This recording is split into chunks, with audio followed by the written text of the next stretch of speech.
ሰላም ጤና ይስጥልኝ ቻናላችን ቤተሰቦች እንደምን አላችሁ? ዛሬም በአዲስ ቪዲዮ ተመልሰናል። ዛሬ ደግሞ የምናየው ታሪክ ስለ አንድ ተራ ሰው ሳይሆን ስለ አንድ ህልም አላሚና ዓለምን በአዲስ መነጽር እንድናይ ስላደረገ ድንቅ ፈጣሪ ነው ማለት ነው። በባለፈው ቪዲዮአችን ታላላቅ የፈጠራ ውጤቶች የሚሉ ታላላቅ ስራዎችን ተመልክተን ነበረ። ከእነዚያ ስራዎች መካከል ትልቁ ሚና የተጫወተልን አንድ ሰው እናያለን ማለት ነው። ዛሬ በእያንዳንዳችን እጅ የሚገኘውን ስማርት ስልክ፣ በቤታችን ያለውን ኮምፒውተር እና የምንሰማውን ሙዚቃ አቀራረብ የቀየረ ሰው ነበረ። እሱም ማነው ታላችሁኝ? ስቲቭ ጆብስ ነው። ነገር ግን የጆብስ ህይወት አልጋ ባልጋ አልነበረም። ከዩኒቨርሲቲ ተባሯል። በገዛ ድርጅቱ መናቅ፣ በመጨረሻም ራሱ ካሳደገው ተቋም በውርደት መባረር የደረሰበት ሰው ነው። ዛሬ ይህንን አስደናቂ የስኬትና የውድቀት ታሪክ በጥልቀት እናያለን ማለት ነው። እስከ ቪዲዮ ፍጻሜ አብራችሁን ቆዩ። ለቻናሉ አዲስ ከሆናችሁ ቻናሉን ሰብስክራይብ እንዲሁም ደግሞ ቪዲዮውን ላይክ እያደረጋችሁ ብትጀምሩ ቻናሉን ትደግፋላችሁ ማለት ነው። መልካም ቆይታ። እንግዲህ የስቲቭ ጆብስ የተወለደው በ1955 በሳን ፍራንሲስኮ አካባቢ ነበረ። የጆብስ የልጅነት ህይወት የሚጀምረው በማደጎ ወላጆች ቤት ነበረ። የዩኒቨርሲቲ ትምህርቱን የጀመረ ቢሆንም ነገር ግን በቶሎ ነበር ያቋረጠው። ወላጆቹ ለትምህርቱ የሚያወጡት ገንዘብ ከባድ ስለነበረ እና ትምህርቱ ለህይወቱ የሚሰጠው ፋይዳ ስላልታየው ከ6 ወር በኋላ ትምህርቱን ወይም ደግሞ የዩኒቨርሲቲ ቆይታውን አቋርጦት ወጣ ማለት ነው። ነገር ግን ትምህርቱን ማቋረጡ መማሩን እንዲያቆም ወይም ደግሞ አለመማር ወይም ደግሞ መንቀሳቀስ ማቆም እንዲችል አላደረገውም ነበር። በወቅቱ ትኩረቱን የሳበው የካሊግራፊ ወይም ደግሞ የቆንጆ አጻጻፍ ጥበብ ትምህርት ነበረ። እሱ ነበረ ትኩረቱን የሳበው። ይህ ትምህርት ከዓመታት በኋላ ለኮምፒውተሮች ውብ የፊደል አይነቶችን ምንድነው ፊደሎች ሲጻፉ ውብ የሆነ እይታ ወይም ደግሞ ዲዛይን እንዲኖራቸው ትልቅ መሰረት ጥሎለት ነበረ።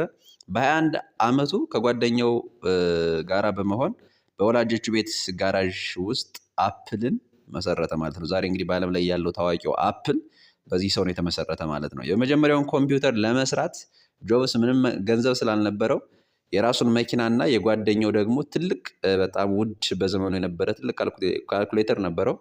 እሱን ነው እንግዲህ መኪናቸውንና ካልኩሌተራቸውን ሽጠው ነው እንግዲህ ይሄንን የመጀመሪያውን ኮምፒውተር በባለፈው ቪዲዮ ባልኳችሁ የመጀመሪያውን ኮምፒውተር የሰሩት ማለት ነው። አፕል በጆብስ ብልሃትና በጓደኛው የቴክኒክ እውቀት እያደገ መጣ። በ30 ዓመቱ ጆብስ ሚሊዮነር ሆኖ ነበረ። ነገር ግን በ1985 አንድ ያልታሰበ ክስተት ተፈጠረ። ጆብስ ለድርጅቱ እንዲጠቅም ብሎ የቀጠረው ስራ አስኪያጅ እና የድርጅቱ የቦርድ አባላት በጆብስ የአመራር ዘይቤ ደስተኛ ስላልነበሩ ጆብስን ራሱ ከመሰረተው ድርጅት አባረሩት። በወቅቱ ጆብስ እንዲህ ብሎ ነበረ፣ የህይወቴ ማዕከል የነበረው ነገር ግን በድንገት ጠፋ። ህይወቴም ተበላሸ። ለ5 ወራት ያህል ምን ማድረግ እንዳለበት ግራ ተጋብቶ ስለነበረ በጣም ትልቅ ውድቀት ውስጥ የገባ መስሎት ነበር። ነገር ግን ያ ውድቀት ለጆብስ ትልቅ ነፃነት ሰጠው። እንደገና እንደ ልቡ መሽከርከር ጀመረ። ዓለምን እንደገና መቀኘት ጀመረ። ጆብስ ተስፋ አልቆረጠም። በመጨረሻም ኔክስት ወይም ደግሞ NEXT የተባለ አዲስ የኮምፒውተር ድርጅት መሰረተ። በተጨማሪም ፒክሳር የተባለውን የአኒሜሽን ስቱዲዮ ገዛ። ፒክሳር በታሪክ ለመጀመሪያ ጊዜ ሙሉ በሙሉ በኮምፒውተር የተሰራውን ቶይ ስቶሪ የተባለውን ፊልም ሲያወጣ ጆብስ በቴክኖሎጂ ብቻ ሳይሆን በኪነ ጥበብ ዓለምን ማድነቅ እንደሚቻል አሳየ። በዚህ መሃል አፕል ያለ ጆብስ እየከሰረና ወደ መጥፋት እየተቃረበ ነበር። በስተመጨረሻም አፕል ወይም ደግሞ በፊት የመሰረተው ድርጅት ያለበት ተቋም የጆብስን አዲስ ድርጅት አሁን አዲስ ከተባረረ በኋላ የፈጠረውን አዲስ ድርጅት በመግዛት ጆብስን በ1997 ወደ መንበሩ መለሰው ማለት ነው። ቅድሙንም አያዋጣቸው ነበር። ያለ ጆብስ እንዴት ብለው ይንቀሳቀሱ ነበረ? ጆብስ ሲመለስ አፕልን እንደገና አነቃቀው፣ እንደገና አንሰራረው። እንደ አውሮፓውያን አቆጣጠር በ2001 አይፎን ይዞ መጣ። ይህም ሙዚቃን በኪሳችን ይዘን እንድንዞር አደረገልን። በ2007 ደግሞ ትልቁ ታሪክ ተቀየረ ማለት ነው። ጆብስ አይፎን አስተዋወቀ። እንዲሁም አንድ ቀን ማስተዋወቂያ ሲሰራ እንዲህ ብሎ ነበር የሰራላቸው። ዛሬ 3 ነገር አስተዋወቃችኋለሁ አለና ኢንተርኔት፣ ስልክ እንዲሁም ሙዚቃ።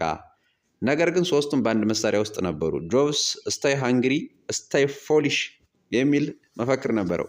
ሁልጊዜ አዲስ ነገር ለመማር ተራብ የሚል መርህ ማለት ነው። በካንሰር ህመም እየተሰቃየ እንኳን እስከ ህይወቱ ፍጻሜ ድረስ ለአፕል አዳዲስ ዲዛይኖችን፣ ሀሳቦችን ይሰጥ ነበር። አልጋው ላይ ተኝቶ ሀሳብ ይሰጥ ነበር። እንደዚህ አድርጉት፣ እንዲህ አድርጉት፣ እንዲህ ብታደርጉት እንዲህ ይሻሻል፣ እንዲህ ብታደርጉት እያለ ታሞ ተኝቶ እያለ ሀሳብን ይሰጥ ነበረ ማለት ነው። እንግዲህ ስቲቭ ጆብስ ያስተማረን ታላቅ ቁም ነገር ቢኖር የዛሬ ውድቀታችን የነገ ስኬታችን መጀመሪያ ሊሆን እንደሚችል ነው። እናንተስ በህይወታችሁ ተስፋ የቆረጣችሁበት ጊዜ አለ እንዴ? ጆብስ ተመልሶ እንደተነሳው እናንተስ ለመነሳት ምን እያደረጋችሁ ነው? ይህ ቪዲዮ ካነቃቃችሁ ላይክ በማድረግ ሌሎችም እንዲደርስ አድርጉ። በሚቀጥለው ቪዲዮ ደግሞ ሌላ ታላቅ ፈጣሪን ይዘንላችሁ እስከምንመለስ ሰብስክራይብ ማድረጋችሁን አትርሱ።